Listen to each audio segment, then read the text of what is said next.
Blog নিয়ে। আমরা যাচ্ছি সবাই মিলে একটু ঘুরতে। তো এখানে আমি, এখানে মা, এর পাশে আমার বোন নাম ঘুরতেছে। ঠান্ডা লেগেছে, ঠান্ডা লেগেছে। এখন টোটোতে আছি, ওই জন্য প্রচুর হাত লড়ছে। তো আমরা এখন যাচ্ছি নতুন পুকুর একটু ঘুরু করতে।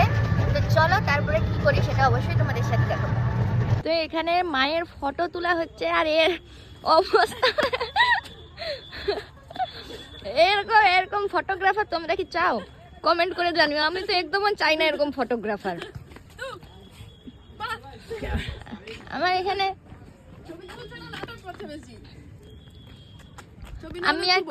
আমি আর কিছু করবো নি, আমি খেতে বসে পড়তেছি।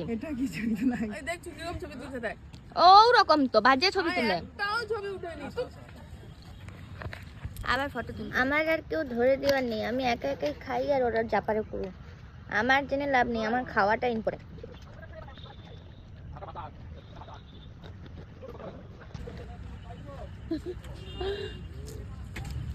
যারা যারা ময়নায় অবস্থিত নতুন পুকুরে আসলে এই দোকানের পাপড়ি চাট খাওয়া দারুণ দারুণ হ্যাভি করছে। আমার ভালো লাগে, আমি আসলেই খাই। Happy happy happy happy. আমিও খুলবো ভাবছি দোকান একটা। এই দোকানটা মা চণ্ডী কি লাকি স্টল। দেখো পূজা কি খায় রে, পূজার মা আর পূজা। হ্যাঁ সব খেলো তো একটু না। আরে দে না একটু না। দেখতে পাচ্ছ আইসক্রিম নিয়ে মারামারি, মুখে কি দেখা যায় রে? আমি আইসক্রিম খাইনি, শীত হোক বা গরম আইসক্রিম ছাড়বো না। অন্ধকারে আমরা হেঁটে হেঁটে যাচ্ছি, ঠিক আছে? টোটো পাচ্ছি না। পূজা তো বিন্দাসেই আইসক্রিম খাচ্ছে, মাতাজি হাঁটছে, আর আমি বেচারা মিডিলে পড়ে আছি। এই তো খাচ্ছে খাচ্ছে, তুমি লোভ দাও না পালা। এর হাগা হবে পাক্কা।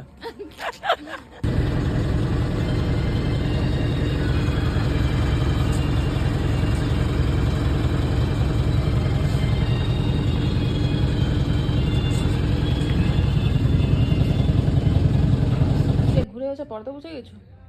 পরের মাসে পরীক্ষা তো সেই জন্য ঘুরে এসে পড়তে বসে গেছি। আর সে ঘুমিয়ে আন গেছে, ডিস্টার্ব করিস না তাকে। ঘুমিয়ে গেছে, এদিকে শেরু এখানে। সেরুর গায়ের উপরে বই রেখে পূজা পড়াশোনা করতেছে। কি করবার জায়গা নেই তো। পূজার বই রাখার জায়গাটা কত সুন্দর দেখছো? এটা হচ্ছে পড়াশোনার জন্য টেবিল।